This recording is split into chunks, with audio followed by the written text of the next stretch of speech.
എന്താണ് ഭരണനേട്ടം നരേന്ദ്രമോദിയുടെ? ഒന്നാമത്തെ ഭരണനേട്ടം ഇതാണ്. നരേന്ദ്രമോദിക്ക് മുമ്പ് 14 പ്രധാനമന്ത്രിമാർ രാജ്യം ഭരിച്ചിരുന്നു.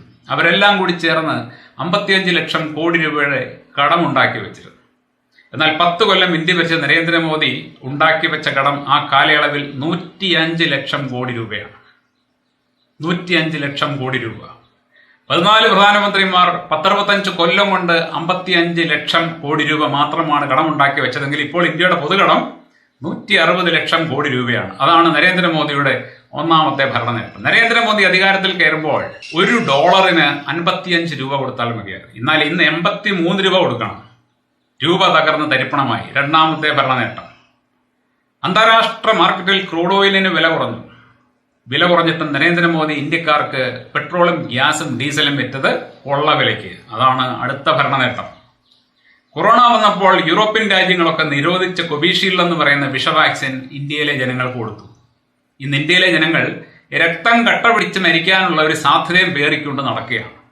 അതുപോലെ തന്നെ അവർക്ക് ആ വിഷ വാക്സിൻ എടുത്തത് മൂലം പല പല രോഗങ്ങൾ വേറെ ഫ്രീ ആയിട്ട് കിട്ടാനുള്ള സാധ്യതയും. അതോടൊപ്പം തന്നെ ഇങ്ങനെ ആരോഗ്യം നശിച്ച, വാക്സിൻ എടുത്ത് ആരോഗ്യം നശിച്ച ആൾക്കാർക്ക് ഗുണനിലവാരം കുറഞ്ഞ മരുന്നുകൾ വിൽക്കുക. അതുപോലെ തന്നെ ഇപ്പോൾ സമ്പുഷ്ടീകരിച്ച അരി, സമ്പുഷ്ടീകരിച്ച പാൽ, സമ്പുഷ്ടീകരിച്ച ധാന്യപ്പൊടി ഇതൊക്കെ കൊടുത്ത് ഇതിന്റെ ഒപ്പം കൂടുതൽ ആരോഗ്യം നശിക്കാൻ വേണ്ടതൊക്കെ നരേന്ദ്രമോദി ചെയ്യുന്നു. അതും അദ്ദേഹത്തിന്റെ ഒരു ഭരണനേട്ടമാണ്. വന്ദേ ഭാരത് എന്ന് പറയുന്ന ട്രെയിൻ കൊണ്ടുവന്നു, വലിയ നേട്ടമായി. പണക്കാർക്ക് മാത്രം സഞ്ചരിക്കാൻ പറ്റുന്ന ഈ ട്രെയിൻ പെട്ടെന്ന് പോകാൻ വേണ്ടി അതിന് മുമ്പിൽ പോയിട്ടുള്ള ട്രെയിനുകളൊക്കെ ഓരോരോ സ്റ്റേഷനിൽ പിടിച്ചിടുകയാണ്. അതായത് സാധാരണക്കാരായിട്ടുള്ള ഒരു വ്യക്തി തിരുവനന്തപുരത്ത് നിന്നും കൊച്ചി വരെ പോകുമ്പോൾ അതിന്റെ പിന്നാലെ ഒരു വന്ദേ ഭാരത് വരുന്നുണ്ടെങ്കിൽ ഇവന്റെ ട്രെയിൻ വഴിയിൽ എവിടെയെങ്കിലും ഒക്കെ പിടിച്ചിടും. ഇവൻ പയ്യെ പോയാൽ മതി, കാരണം ഇവൻ സാധാരണക്കാരനാണ്, ഇവന്റെ കയ്യിൽ കാശ് കുറവാണ്. കാശ് കൂടുതലുള്ളവൻ പെട്ടെന്ന് പോകണം. ഇതാണ് നരേന്ദ്രമോദിയുടെ മറ്റൊരു ഭരണനേട്ടം. പിന്നെ അദ്ദേഹം ചെയ്തതെന്താണ്? നമ്മുടെ രാജ്യത്തെ വലിയ കോർപ്പറേറ്റുകളുടെ 15 ലക്ഷം കോടി രൂപ എഴുതിത്തള്ളി. നിരവധി കർഷകർ ഇദ്ദേഹത്തിന്റെ ഭരണകാലത്ത് ആത്മഹത്യ ചെയ്തു. കടക്കെണി മൂലം ഒരാളുടെ പോലും കടം എഴുതിത്തള്ളിയില്ല. അംബാനിയെയും അദാനിയെയും ഇദ്ദേഹം പന പോലെ വളർത്തി. രാജ്യത്തെ ചെറുപ്പക്കാരുടെ തൊഴിലവസരങ്ങൾ ഇല്ലാതാക്കി. ആർമിയിൽ പോലും ജോലി ചെയ്ത് അവർ ജീവിക്കാതിരിക്കാൻ വേണ്ടി അവിടെ അഗ്നിവീർ എന്ന് പറയുന്ന താത്കാലിക തസ്തിക കൊണ്ടുവന്ന് അവരുടെ ഭാവി ഇരുട്ടിലാക്കി. വിലക്കയറ്റം മൂലം പൊതുജനം വീർപ്പ് മുട്ടുകയാണ്. GSTയിലൂടെ ജനങ്ങളെ കൊള്ളയടിക്കുന്നു.